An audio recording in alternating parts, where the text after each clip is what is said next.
मैं हूं आपकी दोस्त वर्षा और हम पढ़ रहे हैं चित्रा बनर्जी दिवाकरुणी की पुस्तक द्रौपदी की महाभारत।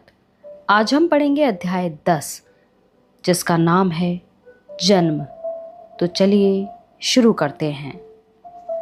मैं जानना चाहती थी कि कुंती दिखने में कैसी थी। मैंने सोचा यदि वह मेरी सास बनी तो यह जान लेना अच्छी तैयारी होगी। संभवतया उनके चेहरे को देखकर मुझे उनके स्वभाव का पता लग सकेगा। मैं जादूगरनी की चेतावनी को भूली नहीं थी, परंतु चित्रकार के पास उनका कोई चित्र उपलब्ध नहीं था। उसने क्षमा सहित मेरे पास एक अन्य चित्र भेजा था, दुर्योधन की माँ और अर्जुन की ताई गांधारी का चित्र। चित्र एक हाथ जितना चौड़ा था और सफाई से नहीं बना हुआ था, मानो किसी प्रशिक्षु ने बनाया हो। शायद विवाहोपरांत स्त्रियों के चित्रों की अधिक मांग नहीं थी, चाहे वह रानी ही क्यों न हो। दाई माँ और मैंने उस चित्र को देखा और गांधारी के लक्षणों को ध्यान से अध्ययन किया। उसकी आंखें एक मोटी सफ़ेद पट्टी से ढकी हुई थीं। तुम्हें इसकी कथा पता है? दाई माँ ने पूछा। जब इसे पता लगा कि इसका विवाह नेत्रहीन धृतराष्ट्र से होने वाला है तो इसने अपनी आंखों पर यह कहकर पट्टी बांध ली कि वह ऐसे किसी सुख का उपभोग नहीं करेगी जिससे उसका पति वंचित है। लोग कहते हैं कि उस दिन से आज तक इसने यह पट्टी नहीं हटाई। मैंने यह कथा अथवा सही कहें तो उसके पति के प्रति उसके समर्पण के सम्मान में लिखा गया यह गीत सुन रखा था। समय समय पर मेरे पिताजी मेरे पास भाट चारण भेजते थे और सोचते थे कि उनके गीत मेरे भीतर अच्छा स्वभाव विकसित कर पाएंगे और बुरे स्वभाव को मुझसे दूर रखेंगे। इसी तरह मुझे अनेक लोगों के जीवन से परिचित करवाया गया था, जैसे सावित्री जिसने यमराज से अपने पति के प्राण वापस ले लिए थे, सीता जो राक्षस राज रावण द्वारा अपहरण कर लिए जाने के बाद भी अपने पति के प्रति निष्ठावान रही थीं, और देवयानी जिसने अपने पिता की चेतावनी के बाद भी गलत व्यक्ति से प्रेम किया और बाद में शोक संतप्त हुई। वैसे मेरा व दाई माँ का ऐसा मानना था कि गांधारी द्वारा ऐसा त्याग किया जाना कोई बुद्धिमानी नहीं थी। यदि मेरे पति नेत्रहीन होते तो मैं निश्चित ही अपनी आंखें खुली रखती, मैंने कहा, ताकि मैं उन्हें वह सब बता सकूं जो उनके साथ होता। दाई माँ का मत इससे भिन्न था। शायद नेत्रहीन व्यक्ति से विवाह करना गांधारी को पसंद नहीं आया, किंतु राजकुमारी होने के नाते यह संबंध छोड़ पाना भी संभव नहीं था। हो सकता है उसने यह पट्टी इसलिए बांधी हो जिससे उसे प्रतिदिन उस नेत्रहीन व्यक्ति को न देखना पड़े। वह चित्र काफ़ी पुराना था। उसमें गांधारी सुंदर व कन्यावत विचारों में खोई हुई लग रही थी।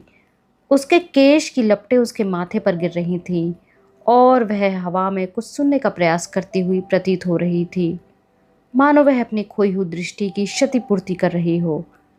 मुझे संदेह था कि क्या कुछ ऐसे दिन भी रहे होंगे जब उसे अपने पत्नी व्रत धर्म को चुनने पर खेद होता हो और वह सोचती हो कि ऐसा करने के स्थान पर वह एक नेत्रहीन राजा की मार्गदर्शक एवं सलाहकार बनकर सत्ता का भोग कर सकती थी।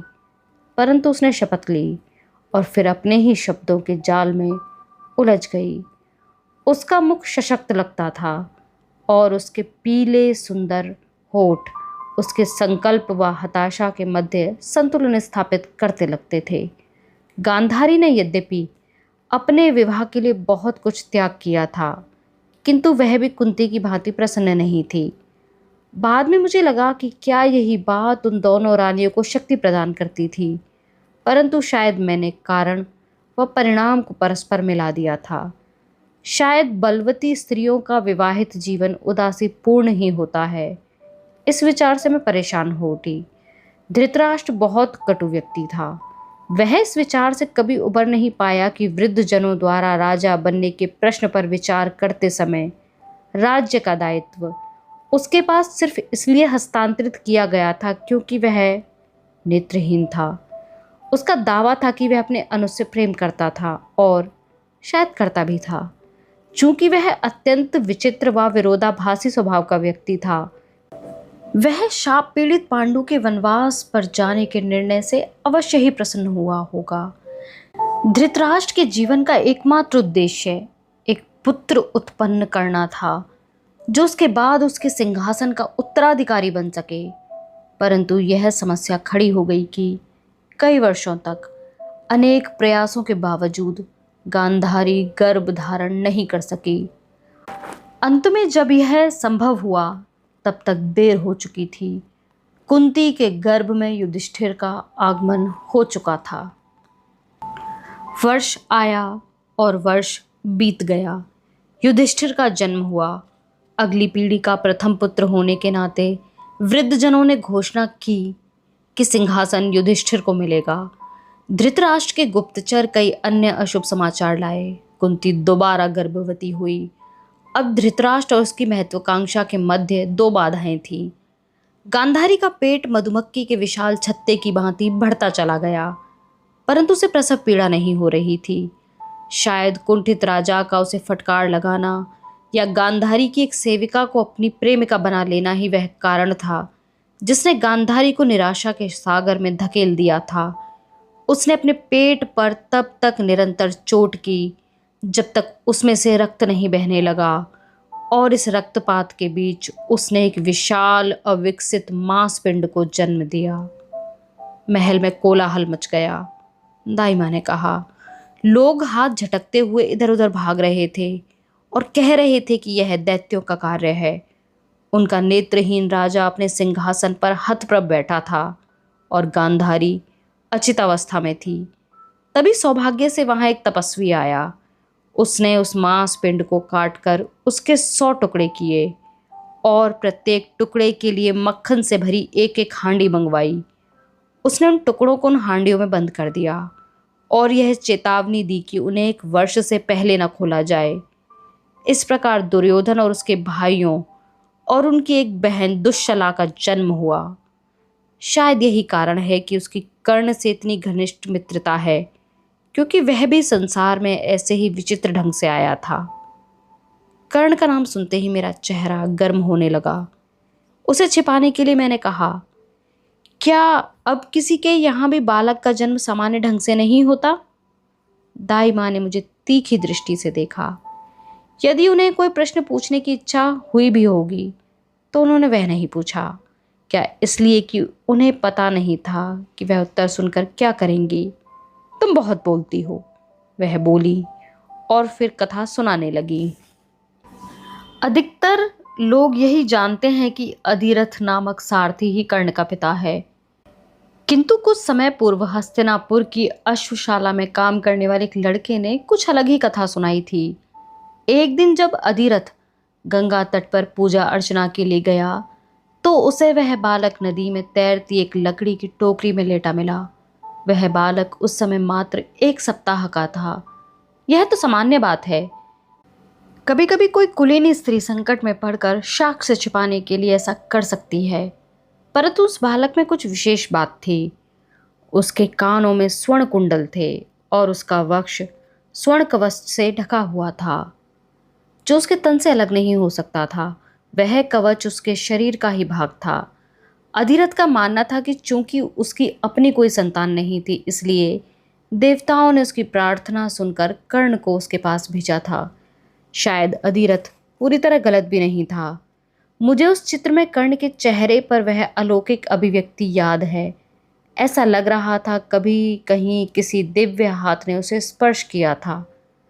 मुझे लगा कि काश कोई तरीका होता जिससे मैं वह चित्र खरीद सकती, ताकि मैं उसे चुपके से ले जाती और जब चाहती उसे देख लेती। निसंदेह ऐसा कर पाना असंभव था। एक राजकुमारी के जीवन में कोई गोपनीयता नहीं होती। दाई माँ ने फर्श पर से उठने से पहले एक बार मुझे फिर से तीखी दृष्टि से देखा। मुझे अब काम पर जाना है और तुम्हें भी सदा की भांति नृत्य की कक्षा के लिए देर हो रही है। वह द्वार पर रुकी। इस बार उनकी चेतावनी भरा स्वर गंभीर था। कभी कभी मैं अधिक बोलती हूँ। यदि तुम्हें पता है कि तुम्हारे लिए क्या अच्छा है तो तुम वह कथा अपने मस्तिष्क से निकाल देना और ऐसा कोई कार्य नहीं करना जिससे तुम्हारे पिता को लज्जित होना पड़े। मुझे पता था कि उनका संकेत किस ओर था। उनका कहना ठीक भी था, परंतु मेरा अवज्ञाकारी हृदय बार बार कर्ण और उसके उस दुर्भाग्यपूर्ण क्षण की ओर जा रहा था। हम दोनों अभिभावकीय अस्वीकृति से पीड़ित थे। क्या इसलिए उसकी इस कथा इस प्रकार मेरे मस्तिष्क में गूंज रही थी?